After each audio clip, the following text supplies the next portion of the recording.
your host, Paul Newell. Thanks for joining us again.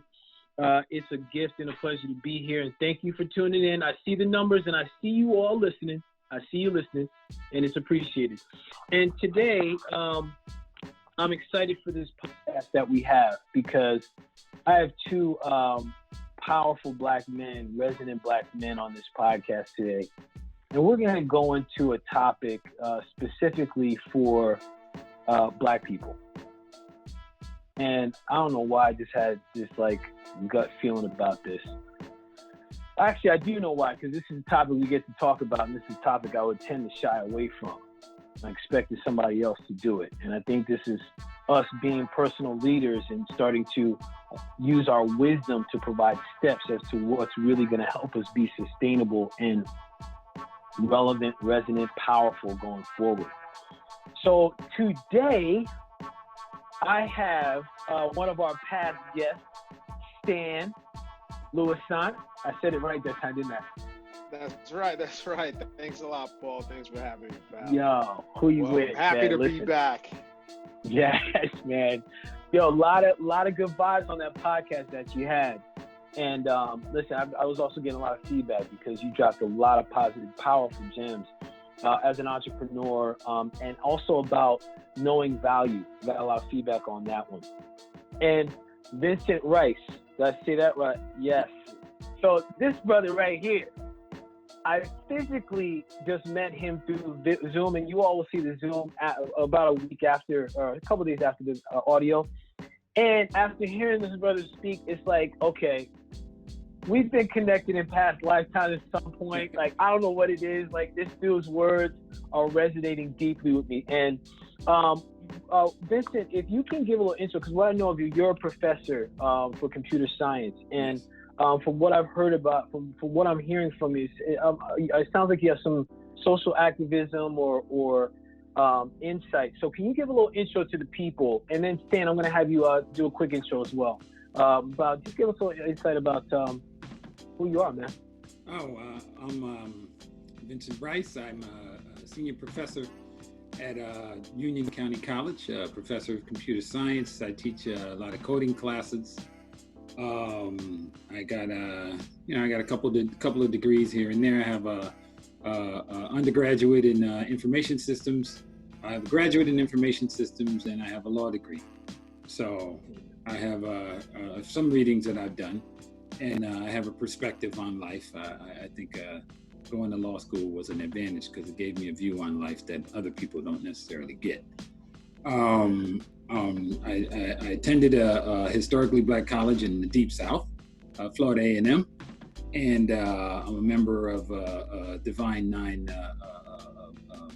Black Greek letter organization, Kappa Alpha Psi. So I have some perspectives to offer in some of these areas.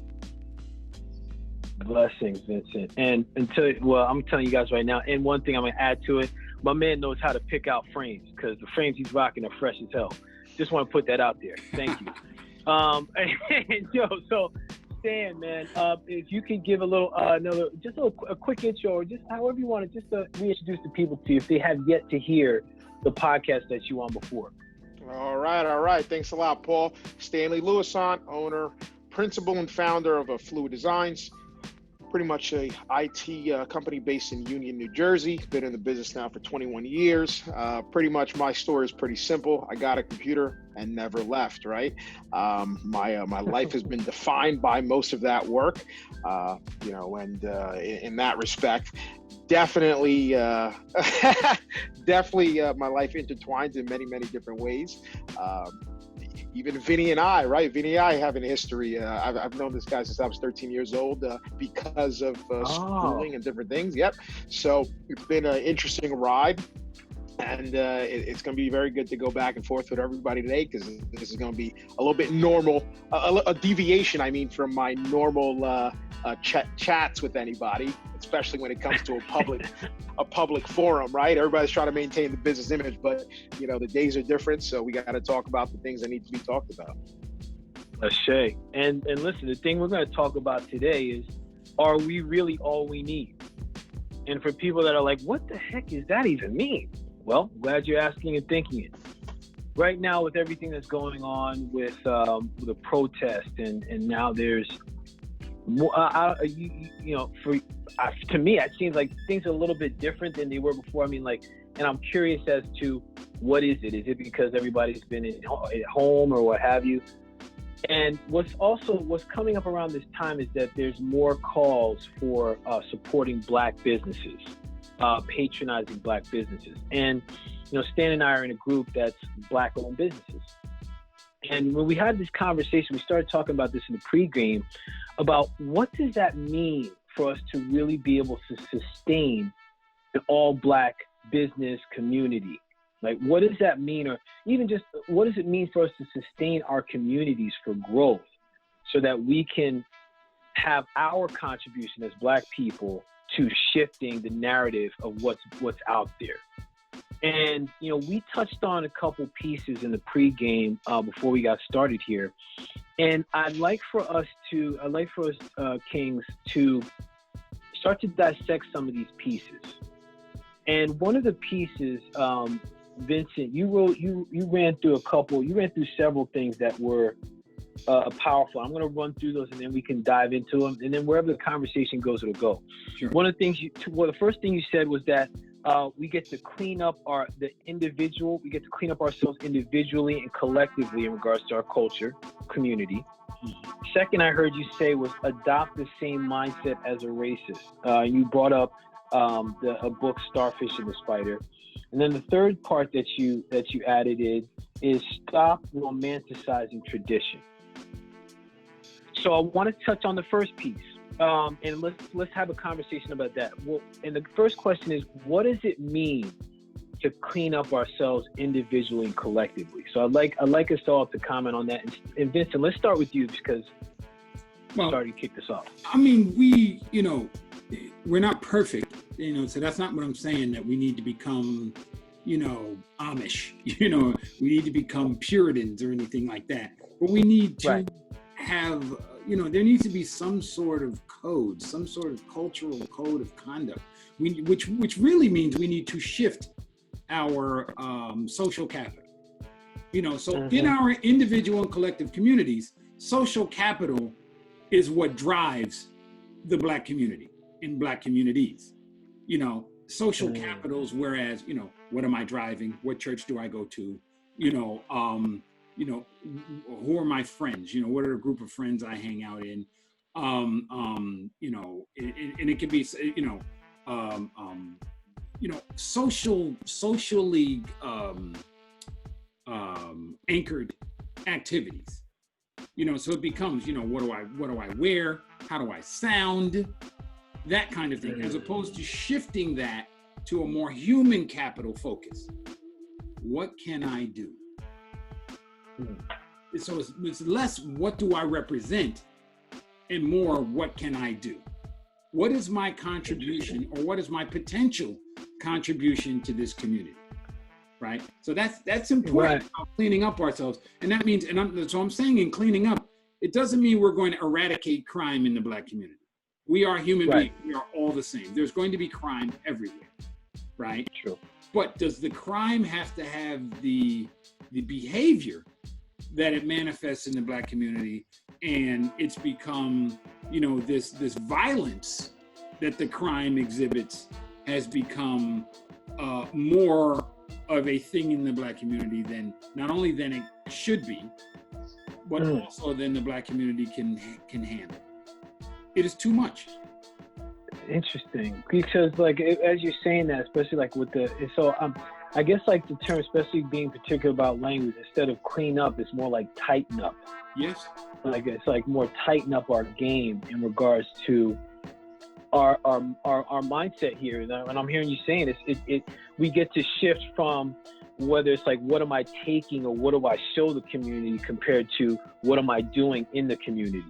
What is my contribution? Is that along the lines of what you're saying? So yeah, it would require those that are not, unlawful, those that are on the other side of the law, to also have human capital. What are you doing? Did somebody get shot? Somebody got shot up at the corner, so that will reflect. can you protect the community where you're doing what you do, right? Right. If people are getting hurt, Right. your human capital is not valuable to me, because that's one of the things you could be doing. Secondly, your social capital should diminish accordingly. So if bad things come along with you, you shouldn't be regarded as, drug dealers are in some communities revered. Oh, like accepting the narrative, like the old narrative of like, oh, they're making and I'm money. not even saying cars. that's a bigger thing. I'm just saying it needs to be reduced. You know what I mean? That legend needs to be reduced. Because America, in American society, and I'm gonna let Stan speak. In American society, we romanticize the outlaw. Not just in the black community. We adopted that from the larger culture. We go to movies, Bonnie and Clyde, Dillinger, Billy the Kid. We watch all this crap. Scarface, right? Yeah. Oh yeah. John Gotti is a folk hero, right? So we got to stop doing that for ourselves, because it doesn't work for us. So now we got movies. Well, now we got Hoodlum and Bumpy Johnson and all of this stuff going on. American Gangster. People do. That's not working. That's harming. Yeah, and it's you just said it. It's like that perception of power it degrades the community. Yes. Because it's like a perception of power that's rooted in something that's actually could be destroying the community. Rooted in violence. Yeah. But isn't this what's your thoughts? But isn't something interesting about what you guys are saying in terms of things being rooted in dollars? Because I'm the ultimate capitalist, right? So at least I like to believe I am. So in my own mind. But if you really think about, like, even we talk about entities now, businesses that are legit, or some of these families that have made so much money, even in the era of bootlegging and doing things they shouldn't be doing. Other communities have been able to do these things that they shouldn't have done and turn it around, and then have this now clean money that they've used to do other things, right? So not that I know anything about the streets in this regard, but my thing is, how many people actually do live that life, do those things, but have an end game, right? The one thing in business that I know that everybody talks about, that we should talk about that people don't, is what is your end game? Are you going to sell this thing to somebody else? Are you going to retire? Are you going to close your doors? Right? What does the end look like for you? So I guess that's going to go back to some level of purpose, right? I'm going to tie like purpose into this. Is what is the purpose in which anyone is doing what they do? Okay. And I think at the end of the day, if you don't know what your purpose is, you don't know how you can do certain things and pivot it and turn it into something else, right? So, like I said, I'm not to Vinny's point of romanticizing, the gangsters and all these kind of things that they do. Let me tell you something. I remember growing up in some buildings, and my mom, they let me and my brother go outside, man. She's like, I see how they're looking at you guys. They ain't gonna get neither of you, right? Mom's doing what they do, which, and thankfully none of that happened for us. But in the regard of playing, going along with Vinny's theme here of some level of control or some level of organization or what you're going to do, the question becomes, what is the end goal? Do you really want to die out in the streets? Or is it that, hey, I'm trying to reach this? It's I hate to say, you go to the strip club with the stripper, right? Who says, I'm paying for college right now. When I get myself through school, I'm done with this. Now, does that actually happen? I don't know, right? I'm sure there's a percentage where it actually might occur. But, you can't say that this is going to be your whole life, right? It's going to be you.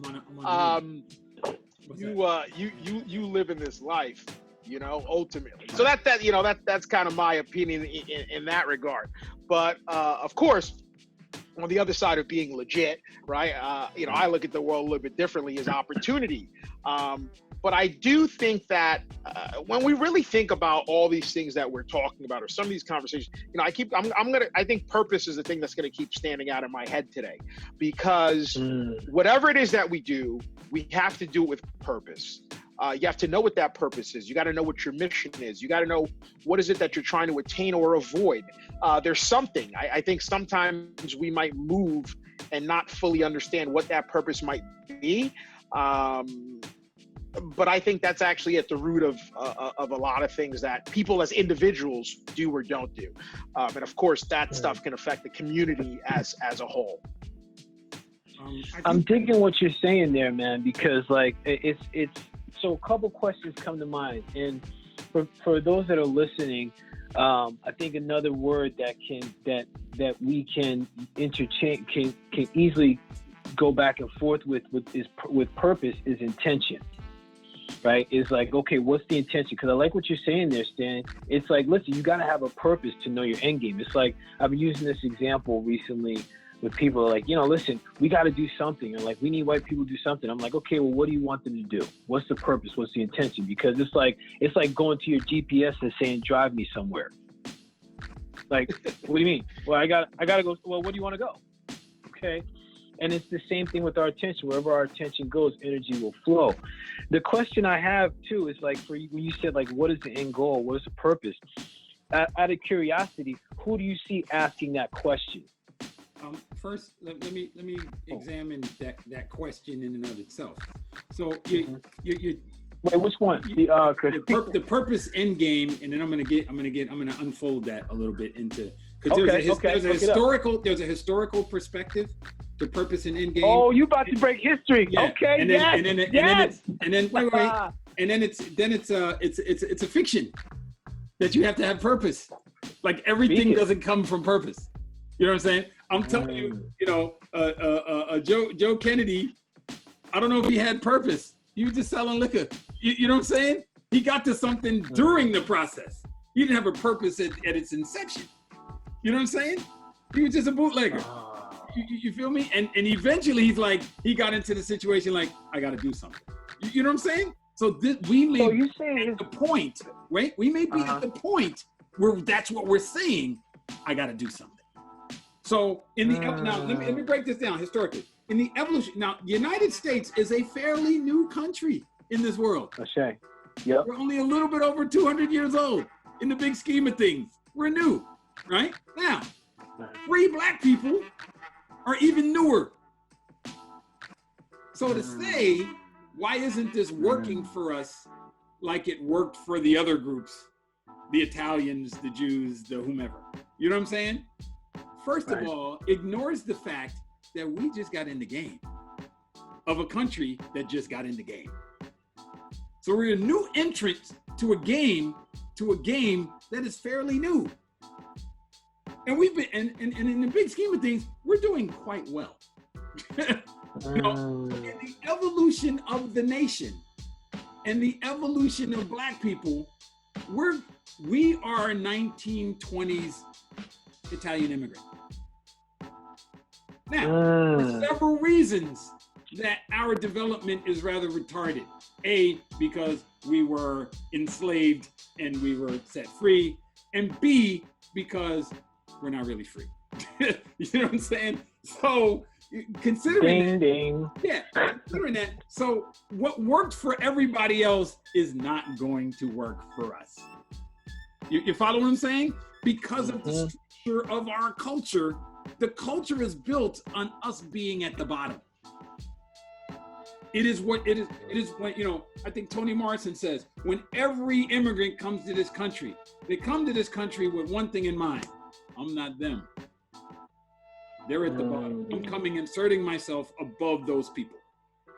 Well, what's interesting about that is I had this conversation just this past weekend with someone, and the Italians were at the bottom, and then the Irish were at the bottom, and then the Germans were at the bottom.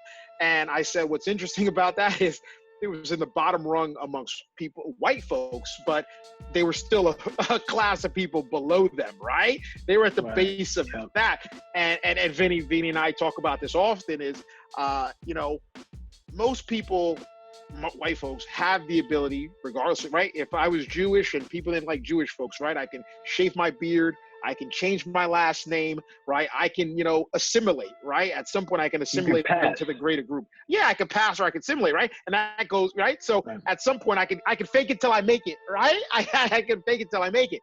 And I guess when we talk about people of color, And by the way, Vinny always mentions just in this country, but I'm going to tell you, as far as I'm concerned, people of color are at the bottom rung worldwide. Okay, this is not a localized thing. It's not just and here. You travel a lot, man. You travel a lot. So when you're saying that, I'm like, okay, you're seeing something. Yeah. I mean, I listen. Luckily, and I've said this to you guys before, and I'll say it again. I have no shame, right? I can count on one hand how many interactions I've had that were negative that I go, it's probably because of what I look like, right? They just felt like that. Doesn't mean that they weren't anymore, right? I'm saying what I've noticed. Maybe if somebody was walking around with me all the time, they notice more, right? But as far as I'm concerned, I can only talk about my personal interactions that I'm like, yeah, there's probably about, 4 or 5 times that was definitely the reason, right? For sure. But like I said, if you look at it as a collective, look, I'll give you an example. China, right? Everybody's talking about China, right? I've been to China multiple times. You got people that, why they walk around with the umbrellas all day? So they don't get darker. Okay. You ever see Chinese folks, Chinese people, even in the US, walking around with umbrellas all day? So they don't get darker. You know why? Because the dark ones meant that you were the descendants of farmers, right? When you were dark skinned. Wow. Like rednecks.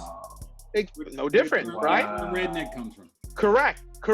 And in the pecking order, and in the pecking order, right? In the pecking order, that means, right? You weren't a person of means and resources. So, getting, let me say, I got a funny one only because I just thought about this and I think it's hilarious. I remember women, right? I was like, man, wow, what? You like them tall, dark, and handsome? I'm like, that's me, baby. I'm in, right? Yeah, they didn't mean our kind of dark, right? Yeah, you're past the threshold, man. Like olive skin. Yeah, I didn't know. I didn't know. I was tall, dark, and handsome. I said, well, I fit the bill. Lucky you. But no, and I quickly realized that dark. Well, no, not that dark. Dark, but olive dark. You know what I mean? Olive dark, paper bag test dark, right? So no, it's just yeah. See, we know what that is. Do we have to tell people what the paper bag test is? Yeah, tell them what the paper bag test is, man. Yeah, I just had this discussion the other day. The paper bag is the threshold. It's the demarcation as to whether you're light skinned or dark skinned. So to be light skinned, you have to be lighter than the paper bag, and to be dark skinned, you have to be darker than the paper bag. And I guess I'm right at the paper bag. You know what I mean? I am the paper bag. So that's a threshold right there, Vinny. Bro. Yeah. Depending on the light, depending on the lighting. I don't know. Depending on the lighting. But no, and that's the thing when we talk about this, folks feeling like a subclass or all these kind of things. Like, I think that Black folks are in no denial that you're people of color, right? People of color is a term that I have problems with too for various reasons, because people of color actually tends to include some people who actually don't deal with some of the things that African Americans or Black Americans actually deal with. It becomes an umbrella term for people to then potentially benefit from some of the things that are going to happen who really weren't necessarily impacted by the events that have taken place over time. So, but that's a whole other thing to unpack. But I think it's fair to say that even on an international level, that being dark-skinned, being a person of color, or being in a certain community is potentially looked at as being a negative thing. And like Vinny mentioned, or like we just talked about, I said the paper bag test. And I'm sure even within the Black community, right, you can say that that's a discussion to be had, right? That the light-skinned Black folks versus the darker-skinned Black folks and how people look at each other and perceive each other, right? But the example I always use, and I guess we could tie this back to, people saying, well, all these people kill people in Chicago, they're killing each other, right? Is this: if you're my brother and I fight with you, it does not mean that I want some third party coming in and fighting with my brother, right? If that happens, both of us gonna knock you out, right? Right? So like as Vinny mentions, and Paul, you guys, like the community has its own issues, which we know about, right? And the community has to address those issues.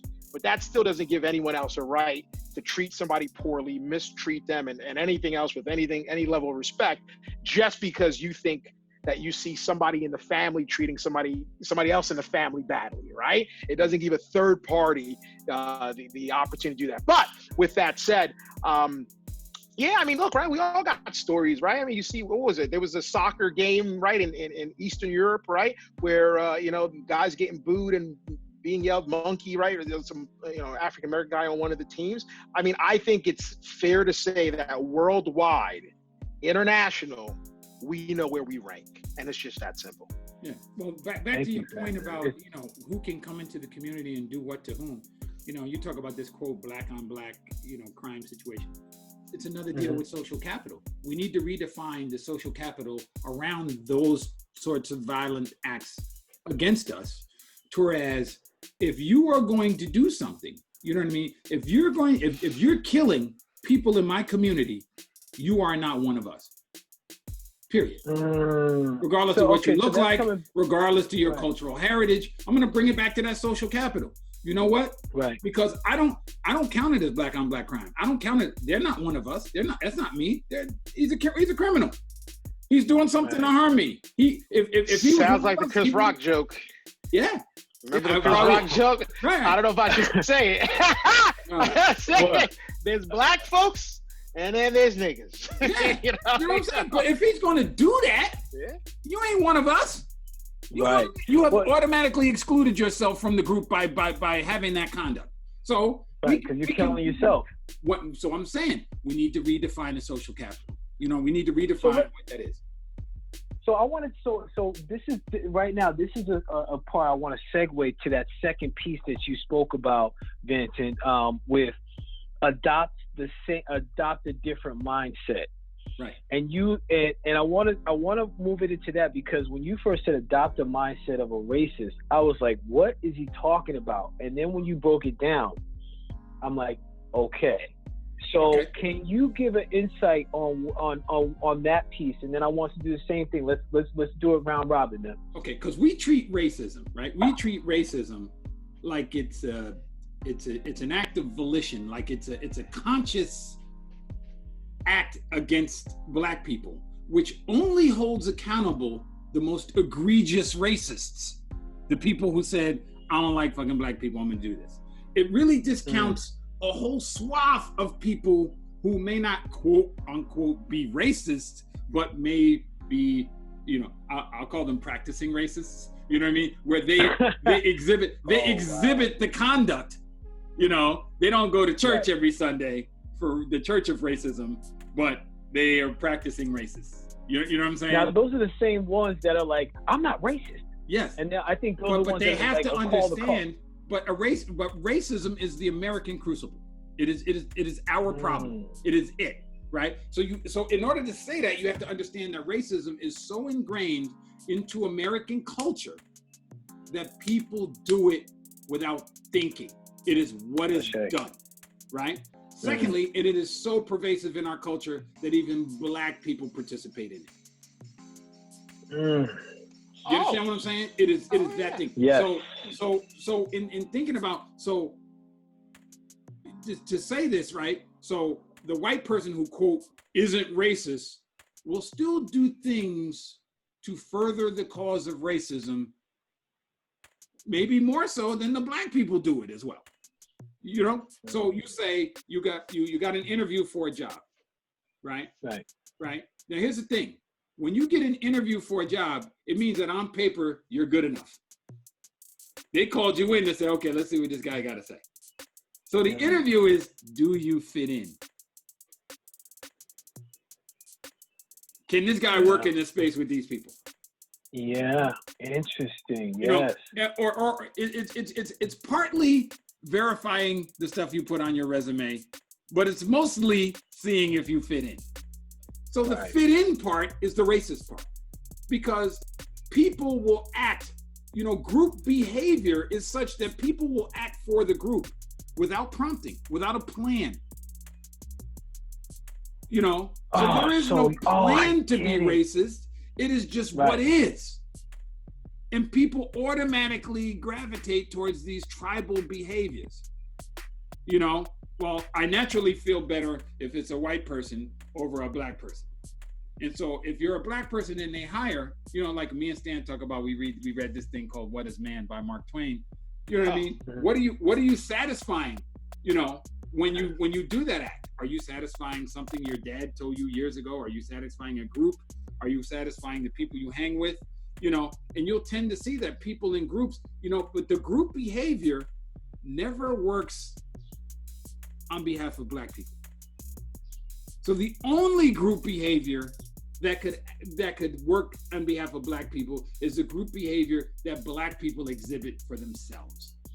We keep thinking that all I gotta do is join the police force and the cops will be down with me. That may or may not be the case.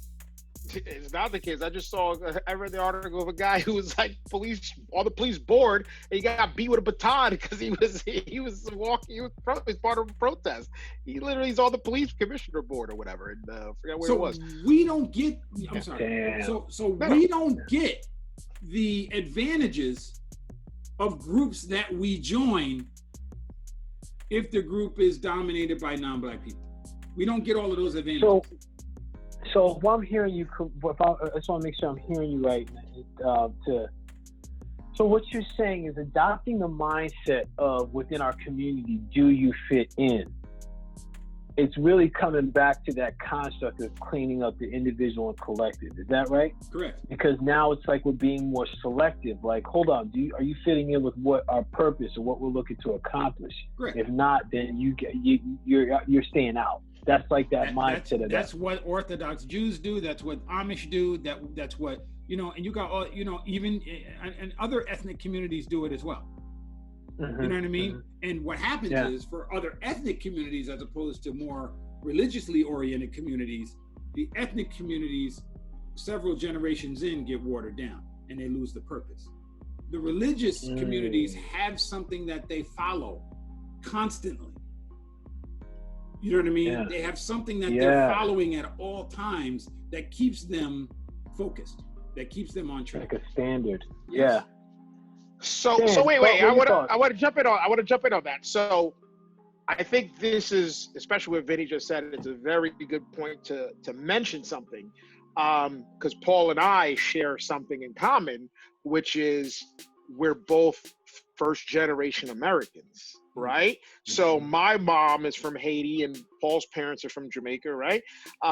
So I just mentioned that because I think, and that's why I wanted the trio of us to be on to get kind of both perspectives, because Vinny's family has been here for generations, is that first generation Americans, black immigrants, right?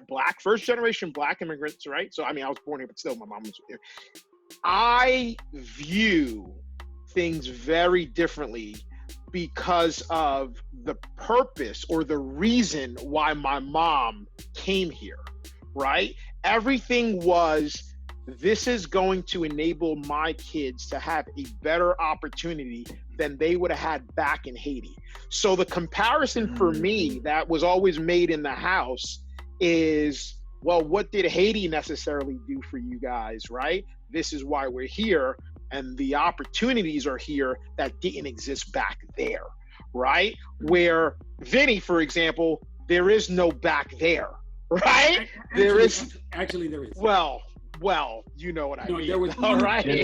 There's North Carolina. You know, you got to think in South Carolina, where my parents and grandparents are from. So remember, they migrated here for the same reason that people migrate from Jamaica and Haiti. They came up to New York, they came up to New Jersey, you know, they did that for that, or they went to Ohio or wherever they went, you know, remember. For better opportunity. Right. The people in Detroit migrated from Mississippi. The people in Chicago migrated from Mississippi. You know what I'm saying? People in Ohio migrated from South Carolina. People in New York, New Jersey migrated from North Carolina. It's just that several generations in, no matter who it is, we lose that purpose. So there was a migration, you know, just similar to the migration in that. But the one thing I want to just hone in on is, see, that's because you're here and understand the difference in dynamic between place to place, right? Right. People outside the U.S., it's the U.S. as a collective, right? It's not New York, it's not California, it's not just the United States, it's America. Correct. It's the streets are paved with gold, right? We're gonna go out there, we're gonna rock it, we're gonna kick butt, right?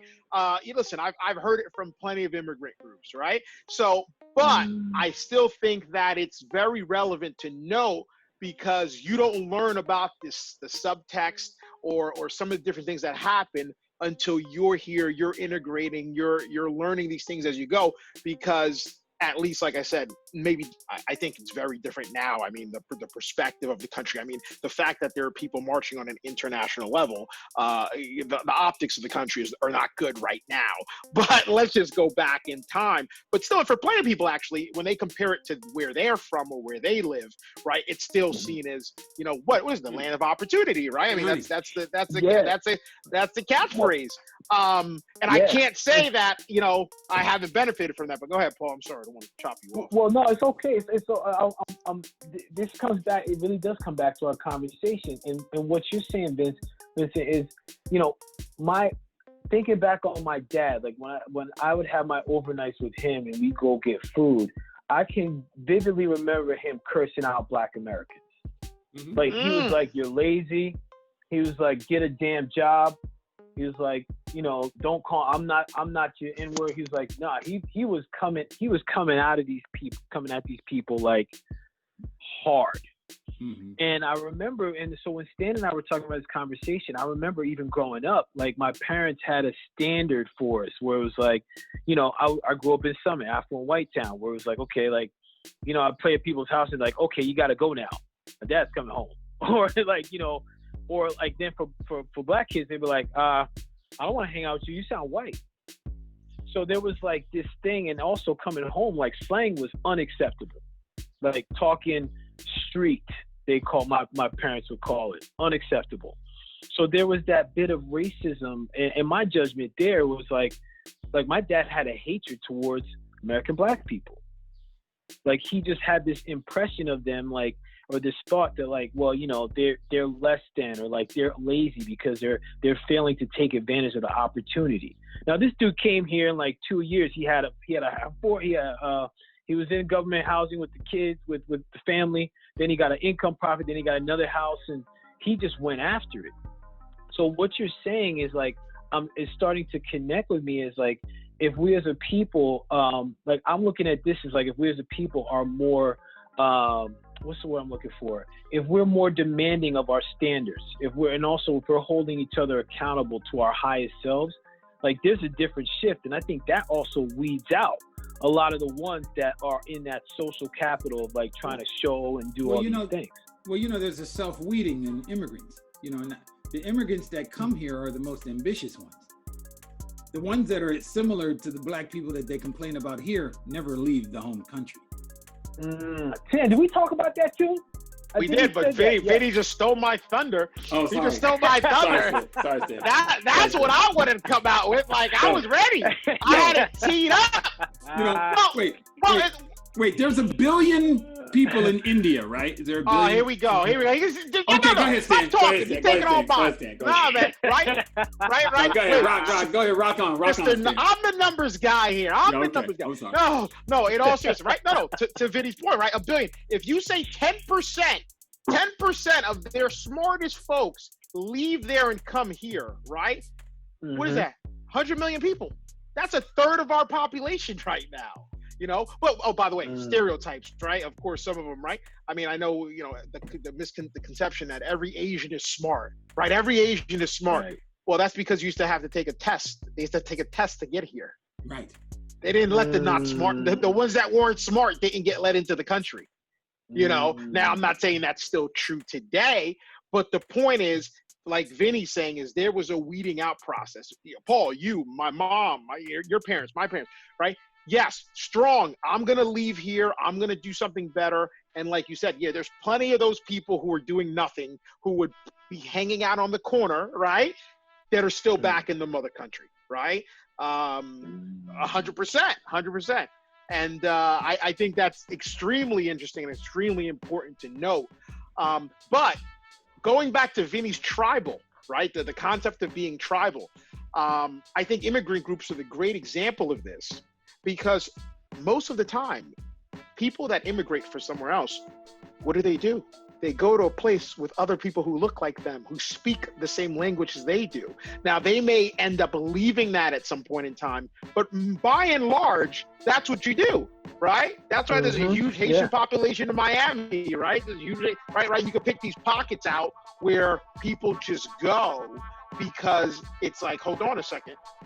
There's other people who understand me, who look like me, and hopefully they can help me and get me to the next level, right? Those communities, those American communities are portals for immigrants. Correct. Wait, correct. Say more on that. What? Well, if you're going to enter the United States, are you going to move to Iowa? No, you're going to move with the people that Yeah, you're going to have a portal. You're going to have an entryway in. And that entryway in are amongst people of your tribe. But I'll do you one better. I'll do one better. Nobody ever pays attention to this. Think about think about the East. You know, I'm the travel guy, right? So think of East Coast and West Coast. For most Asians, end up on the West Coast. It's the first port of entry.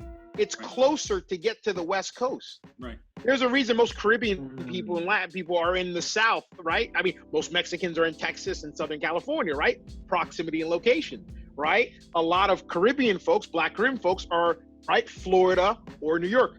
Most European folks end up New York, right? So there's also the first port of entry, the closest place to get in. That's where I'm going to go. You're not going to fly from China, hit LAX or SFO, and then get on another plane and come to New York City, right? Most of the time. So if you look at where groups come in from, it's like the closest proximity port of entry. Give me that shortest flight to get me in the door. Boom, I'm going to hit that city and come in. So I just think that's, I've definitely seen that. Like I said, there's a lot more Asian people on the West Coast than there are here, right? There's a lot more Caribbean folks on, here, right? There's a lot more European folks, right? In this area here, because like I said, you come from Europe, this is that area you hit first, coming off of a 5-6 hour flight. There are a lot more immigrants in coastal states than there are in the plain states. 100%. So this is interesting. Go ahead. No, I was actually thinking about our conversation, Paul, because I kind of want to circle it back to our own, we're talking about our own communities or different people's communities right now, right? Right.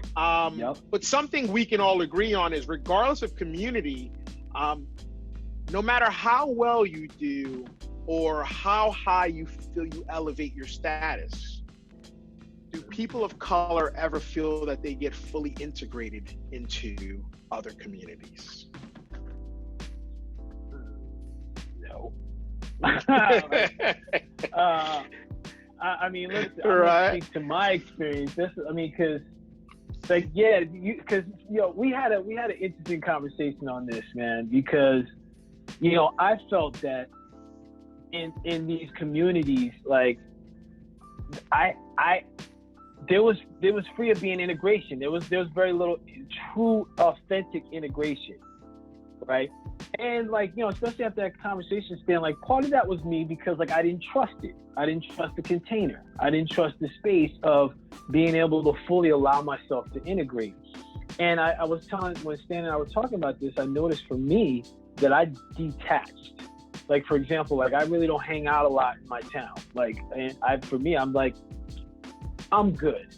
So wait, let's circle back. Let's fully make sure, because remember, we're in our own heads, right? I don't know if your listeners are going to realize this. So the conversation that Paul and I had was that if there's a white family from the inner city that then moves to an affluent town, that the parents may not feel like they're part of the fabric of the town, but as their kids grow older, go through the school system and the whole 9 yards, that they become a fabric of that town. They become part of the town. I am this town, right? Whatever, Alpine, New Jersey, right? I am this town. And I think it's interesting because the question is, do people of color get that same thing, right? So now you move from the inner city because your parents are doing well, or even before you're born, you get raised in that affluent town. You go to school with everybody, with Timmy and John and Jacob, right? And right, I gotta give some names, right? And then you go to school with them. You hang out at their house, right? They come over to your house, but then you get to a certain point where you start to pay attention to things that maybe you didn't pay attention before. When people say things like, "You speak so proper," yeah, or "Wow, what great manners you have," right? And you dress so well. You dress so well, right? And these are all what's the term now? Microaggressions, right? These are all microaggressions that you may not realize, right? And because you're just a kid, or as Paul mentioned, hey, my dad's coming home. You have to go home now, and that happens multiple times. So that was a very interesting thing, and I use Paul. I picked Paul about that, and that's kind of what we're referencing is, when you grew up, do you ever feel that you were part of that town, right? That you're part of the fabric as a person of color because you were born, raised here, went to school with everybody, everybody in the town. Do they fully accept you in as being one of their own or not? So does the town absorb you? Yeah, 100%.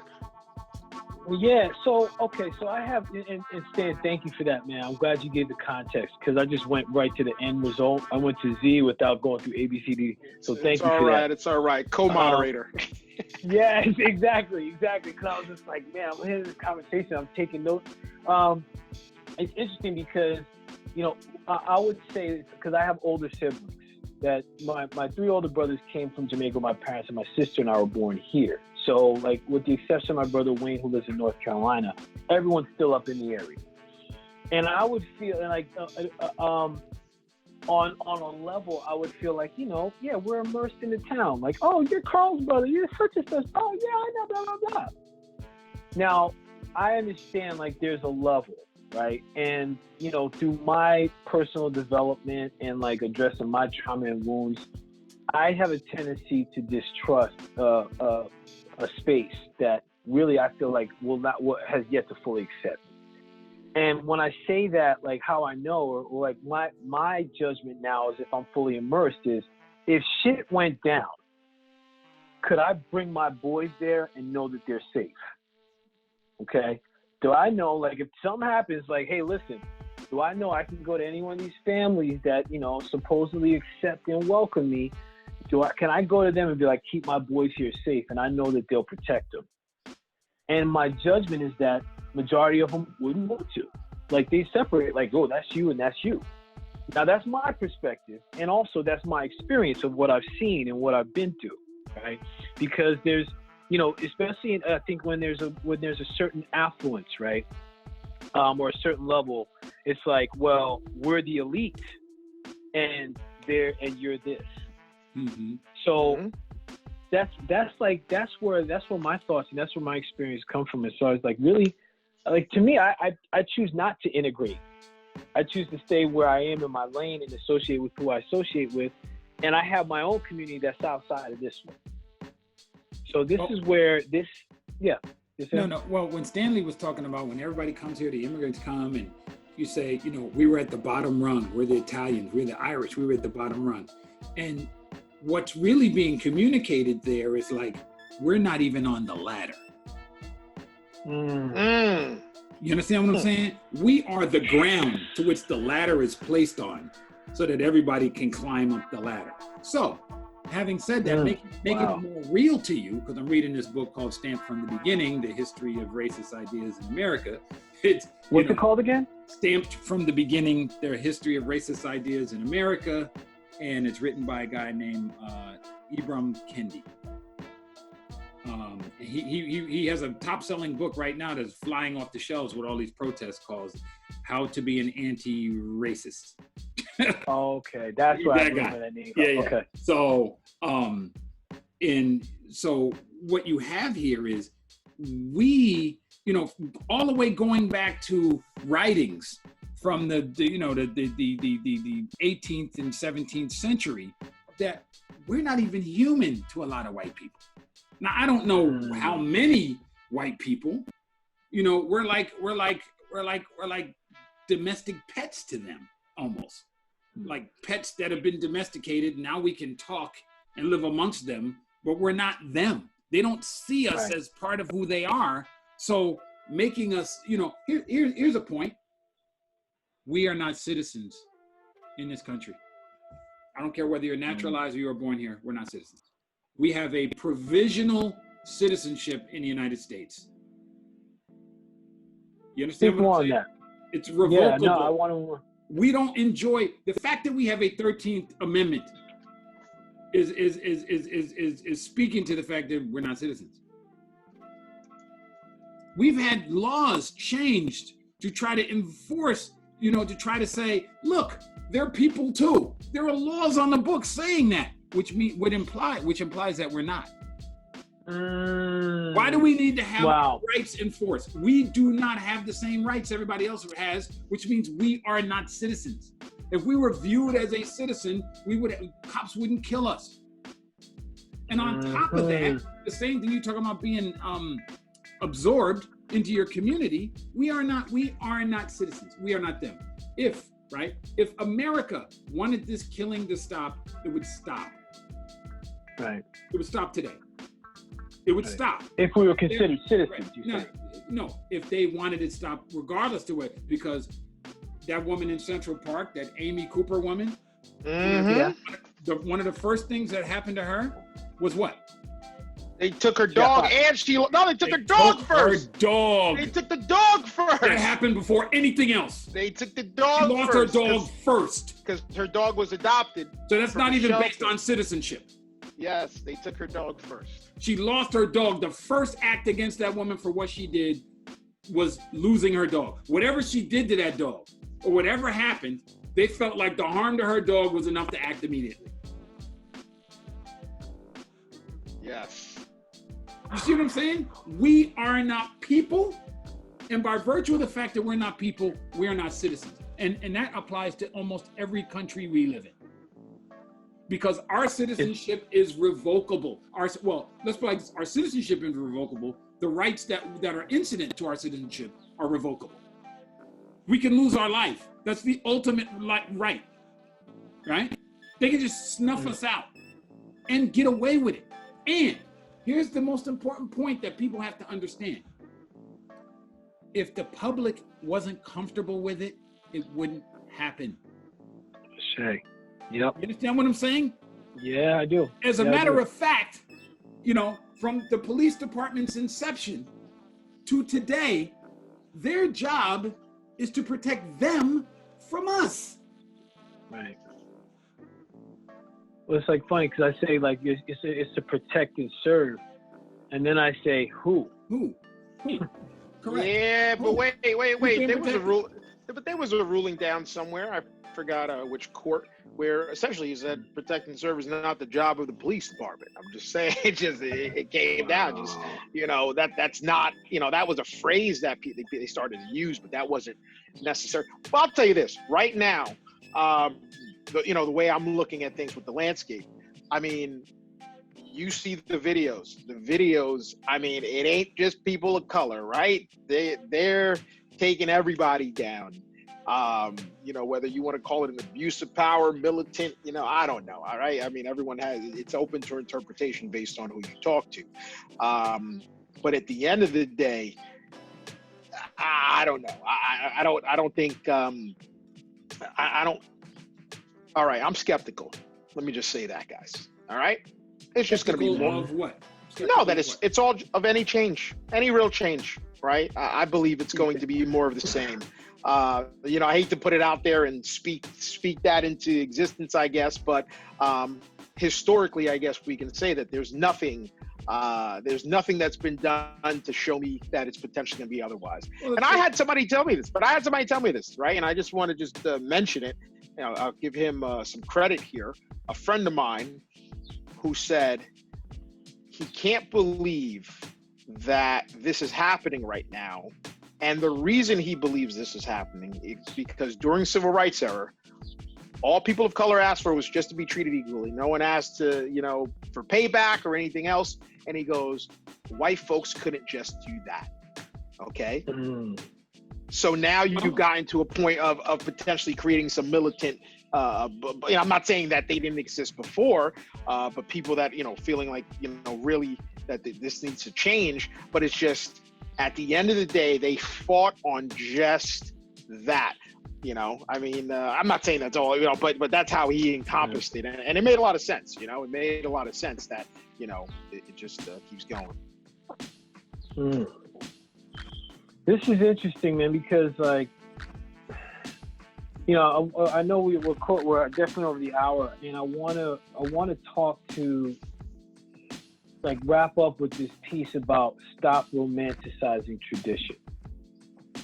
And I'm pulling this in right now because, in my judgment, the tradition is that when something like this happens, I'm going to protest. And then I'm going to go back to what I was doing. Something else happens. I'm going to protest. And we romanticize this tradition of, I'm going to stand up and say something, rather than looking at like, hey, I'm going to consistently do something. Right. So the question I have in this last round is, as we continue on, is what tradition do we get to stop romanticizing, and what would you suggest we do instead? So breathe that in for a moment, and you know, I'll kick it off.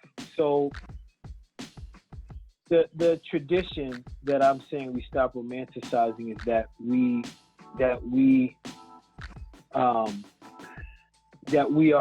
absolutely need white people to be able to help to make the change for us rather than with us. Well, it's because of fear and laziness. Fear and laziness. Yes. That's why I see. And this is, Vincent, this is why I'm saying, like, I think this is something we get to stop romanticizing, because I think that lulls us into comfort. And then when it doesn't happen, then all of a sudden we're pissed off. Right. And I know this, and I'm speaking for myself, because this is something that, going through all this, I had to recognize, because like, I'm expecting them to do something, and like, time over time again, they have yet to do something consistently. So I'm along the lines with you too, Stan. It's like, look, I want to be hopeful, and I got a little hope. And like right now, I'm distrusting a lot of what's going on, because I'm like, I want to see where everybody is in a month, 2 months, 3 months, a year. And when I'm able to let that go, now I can set her into, okay, like, what do I get to do? Which comes back to that human capital focus that Vincent was talking about. Right. So on my side, that's the tradition we can stop romanticizing. And then what the solution is personal leadership. Okay, taking stock of oneself and like, yo, what do I get to contribute? What have I contributed to this? What's the actions I could do? Because now that's going to set my brain into a different mindset than like, hey, I'm waiting for somebody to pull me up. Like, I got to figure out, until somebody comes, I got to figure out how I can get as high as I can or get out of here myself. So that's my entry, and I'm in with that. Like, any man is welcome to go next. And then after we go, we'll start to wrap this up and maybe set up the part 2, because damn sure best believe there's going to be a part 2 to this one. You know, for me, and like I said, I you know, obviously even with our previous podcast, like, I type in business, I tag in business and money and this and that, because, you know, that seems to be one of the things that I feel that I know best, right? And I feel, in my opinion, that it's an equalizer. You know, as I said to you before, you know, for the most, by and large, if you can solve a problem for somebody, then they're willing to pay you for it, you know, if they really need it solved. So my thing is about getting rid of I can't, right? Whatever the I can is, right? I can't do better. I can't get this degree. I can't start this business. I can't, whatever it is, right? And understanding that, number one, that there's power and value in what you might know and what you might be able to offer the greater good, right? The greater community, whether it's our community or communities on the outside. And the biggest thing is, because to me, that's going to help reshape, not saying it's going to be successful, but reshape how we get looked at and perceived. Okay. And I feel like every day I do my part in that, right? And even though we have these little microaggressions that we talked about, like, oh, you speak so well, you dress so well, whatever. I mean, if there's something that I can do to help people look at us in a positive, people of color, in a positive light, that's really what I want to have happen, right? Hopefully they have enough interactions or they meet enough people that are, quote, like me, I guess, that makes them shift that perspective and not have that general perspective that we are the bad guys, right? Or something to be afraid of or feared. And like I said, do I know if they're to be successful? I don't know. I mean, I just look at my circles and I look at who's around me and the things that I do. And I just think that for me, it's going back to what you said, not waiting for somebody else, taking that personal accountability and seeing how you can bring value to some folks.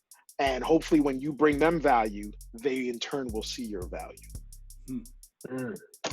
Blessings, King. Thank you. Well, thank you for that, Vincent. Yeah, I gotta. How do I get that? Let me think. What's up? I'm trying to find a quote. But let me start with this, because you're talking about tradition. And tradition is I'm going to start with this quote by Thomas Paine from Common Sense, right? Okay. He says, "A long habit of not thinking a thing wrong gives it a superficial appearance of being right, and raises at first a formidable outcry in defense of custom. But the tumult soon subsides. Time makes more converts than reason," right?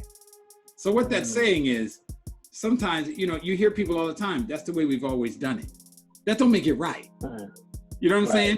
And maybe when you did it 20 years ago, it applied. And it could have been a one-off. Right. And so we got this game plan of protest. And so the greatest thing I saw happen that people didn't like was the violence, was the destruction, was the looting. Because that amount of chaos is unpredictable. It throws off other people's strategy. So you need that to actually strengthen the peaceful protest. I'll put it to you like this. Malcolm X made Martin Luther King a whole lot more palatable than he otherwise would have been. If they had to pick in the 60s, which one of these guys they going with, they were going to go with King. Right. They weren't going to go with X. They weren't going to do that. Right? So we're talking about that tradition. So we don't understand, Sharpton wants to have a march on Washington. I have no problem. I was in the Million Man March, which was a different thing. It was an all men, it was a thing. But I think we're done with the march. Marches are done. We have to develop. And that's why I'm okay with these young people doing whatever they need to do with these protests right now, because they're going to figure it out. Right. They need to stop listening to us about how to figure that out. Because first of all, this is their world they're inheriting. Right. We need to stop telling them how to, and now I want to address what Stanley said. Uplift suasion is what that's called, Stanley. Uplift suasion? Yeah, it's from Ibram Kendi. I read it in his book. It's called uplift suasion, where if you can present the greatest front to white people, they will then drop their racist guard. That is not true. They're just looking for a reason to raise their racist guard. Those that have that propensity in the first place. You follow what I'm saying? There is no way that I can dress. They used to hang people in suits, They used to lynch people who were wearing suits. So what did uplift suasion do for them? They burned down Tulsa, Oklahoma to the ground. What did uplift suasion do for them? To the inhabitants of Tulsa, Oklahoma? So wait, what I'm hearing you say is like basically that front of that mask of being this persuasive person to allure them to this place of being anti-racist is actually ineffective, and it makes them heighten their racism more. Well, it may. I'm not saying it does, but it may. I mean, where did the term uppity come from? You know what I mean? Somebody who resented you uplifting yourself. You know what I'm saying? You can't tell me that some people that I work with weren't taken aback at the point where I got promoted to the highest rank. You can't tell me that there wasn't somebody on hand who had a problem with that. Or we had a problem with, calling me Dr. Rice. You know what I'm saying? You can't tell me that some people don't, you can't. So that uplift, it may affect a small segment, but it doesn't, it's no guarantee. It's nothing, you get nothing for that, right? Now, you're talking about this equality thing. It seems we're the only people who want equality. Like equality is an end, is a limit to what we want. And let me read you this quote by James Baldwin, right? He said, there are too many things we do not wish to know about ourselves. People are not, for example, terribly anxious to be equal. Equal, after all, to what and to whom? But they love the idea of being superior. And that's from The Fire Next Time by James Baldwin. It's from a book, right? People want to crush people. Stan's a capitalist, he knows. He wants to be better than the next guy. And he will use the next guy to be better than the next guy. Which is a tactic from The Art of War, naturally. But you know what I'm saying? You would do that, Right. It depends on what tactic is necessary to get ahead. We're the only ones looking as a limit to be equal. If we understood that the game is being superior in the first place, we would take different tactics towards at least being equal.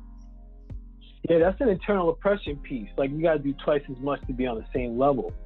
But that in itself is self-oppressing. Right, it is. It assumes that you're limiting, you're putting a ceiling on yourself. Right. You know what I mean? It assumes that you're buying into the racism by saying I have to be twice as good. And but now, and that goes to the uplift suasion.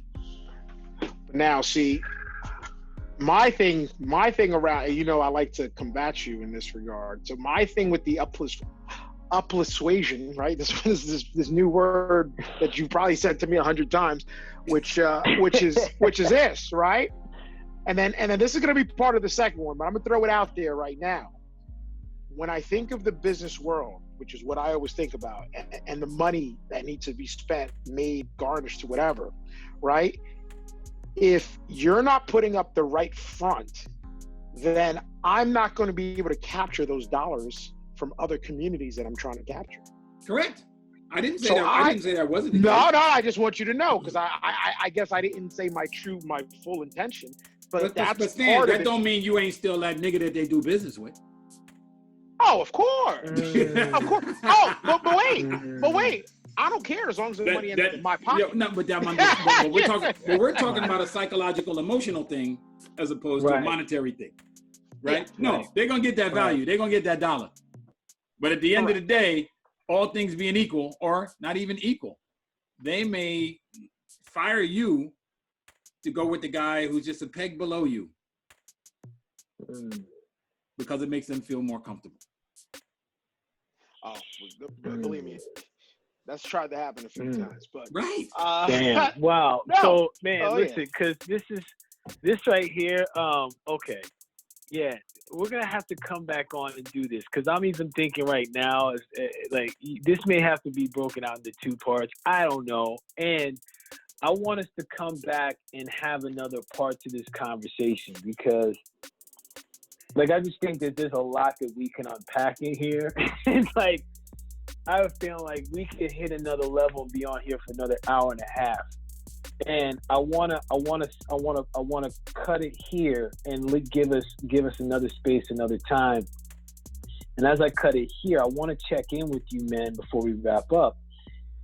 Is there, based on the conversations that we've had today, and like we talked about, this being like, are we all we need? Like, is there a message or something that you want to relate to the listeners for this episode, or for this two-parter, that either you expressed you want to restate, or you want to bring in that you did something you want to bring in that you didn't before?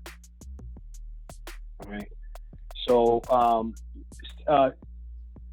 good doctor, you open to going first, and then Stan, then we can wrap up. That's fine. Well, are we all we need? To some degree, that may be the wrong question, because to a large degree, we are all we have. You know what I'm saying? So, I don't think we really have that choice to, I don't think we have that confidence to say we have allies that thick and that substantial as to help us. You know what I'm saying? So, so we may not be all we need, but we may need to have to make do with that. You know what I'm saying? Because history has shown that we are all we have. Time and again. Just like Stan is not necessarily optimistic about what these protests will bring. And it really speaks to the fact that at the end, we're going to be left with us anyway. And so we need to start operating. We are all we have, and that we will, at least for a long time, maybe not permanently, be treated different than everybody else. We have throughout history, and there's nothing to tell us right now that we won't be treated differently. So we need to operate like there is a different set of rules that apply to us. Not that we don't need to apply that set of rules to us, but we need to understand that that is the case, and we need to build structures around that fact and make sure that we take care of us. Now, I'm not telling you that Stanley and Fluid can't do business outside of the community. That's not what I'm saying. But I'm saying that we have to be the Chinese restaurant, as I said earlier, right? We have to be that. We have to be that so that people will come into our community to do business with us, because that's the only way they can go to get it. So there are things that are uniquely situated for us to provide: entertainment, sports, some of these other things that we provide that are uniquely dominated by us right now, right? And those things we need to say, we got that. You want it? Come and get it. What's up, King? Thank you for that. Thank you. Wow. Breathing that in, man. Thank you for that. Stan. All right. Thoughts? So are we all we need? I mean, the strong independent man in me, says yes, right? And I say yes because even on an individualistic basis, I like to feel that that's the case. Now, I know the true answer to that is no. As I told you, like we discussed last time, right? That you don't do it without other people, right? And to Vinny's point earlier, and to your point earlier, in terms of timing, right? And the age of the Black community of being free and being able to do things, right? There is that learning curve, right? There's going to be that time where things actually have to be developed, and infrastructure, right? My word I like to use is infrastructure has to be built around whatever it is we're trying to deliver. I remember watching an episode of Killer Mike, and his "I am only shopping black." My man had no car. He barely had a bike. He was sleeping on a park bench, right? Because at the end of the day, he couldn't even use a can opener because it's made by a white company, a white-owned company, right? So the point is, if you actually go in with that mindset it's an extreme experiment that he did, but it was just to show that there's so many things that are dominated by other cultures and other races, right? And we really have to step the game up, okay? And it's not going to be an instantaneous thing, but in my opinion, it has to be a very conscious thing and a conscious effort in working towards expanding the breadth of services or products or whatever it is that we can do as a community to help grow the community. Because I believe everything is driven by money, okay? You follow the green to get your answers, okay? Whenever anybody's in a position of power or in a position of affluence, whatever you want to call it, nobody wants to give that up, okay? The CEO of the company does not want to become the janitor. And essentially what we're saying is we're the janitors. Okay. And no one's going to willingly want to be the janitor, because at the end of the day, the way the world works, right? We talk about structures, right? Everything is a hierarchy. Okay. And we're at the bottom. And for us to not be at the bottom, someone else has to be at the bottom. And no one wants to be at the bottom. Right. And I think when we think about things from a human perspective and how we work and how these systems and constructs that we developed are, I'm not upset at anybody who doesn't want to be at the bottom. Let me just say that. I can see why they will fight and tooth and nail and do all these different things to prevent us from elevating up. Because when we elevate up, it means someone else has moved down. And it's just that simple. There is no everybody wins. Oh. Hot damn. Wow. I don't even know what to say right now. This podcast right here, man, I'm looking forward to getting back on the line with this because I think, like I said before, there's a lot for us to unpack. And I'm extremely grateful for you to come on with your authenticity, your truth, and your wisdom and insight. I know, Vincent, this is the first time we're meeting, and I hold you in extremely high regard, man. Damn. Thank you for being here, brother. Thank you, King. And Stan, brother, you already know. Yo, dude. First time I met you at Christmas, man, I could tell like this dude is on another level, man. He gets it, and I'm in gratitude. I'm grateful that there's men like you, like us. I'm gonna put myself in there. I'm gonna give myself some props that are able to have these conversations and put them out there to the people, to our people, because, there's a narrative in my judgment that's been spun around that, we have to rely on other people. We have to be a part of their structure. We have to do this. And I'm a big believer also in personal leadership. Like, what is it that we do to stand on our own too? And I'm grateful that we're setting some models, and I'm looking forward to next conversation. Maybe it's about some solutions and what that means to start to stand on our own too, especially coming from two men like you that have done some things in this physical life. So I appreciate you too. I thank everyone that has listened to this whole podcast, and for those that are watching on YouTube, thank you for sticking in with us, because this conversation gets to be had. That's why we have it. Men, any last words before we wrap up? Thanks for having me, man. Yeah, looking forward for another powwow, barbershop talk, whatever you want to say. You know what I mean? Yeah. My man. Thank you, man. And thanks everybody for listening. Until next time.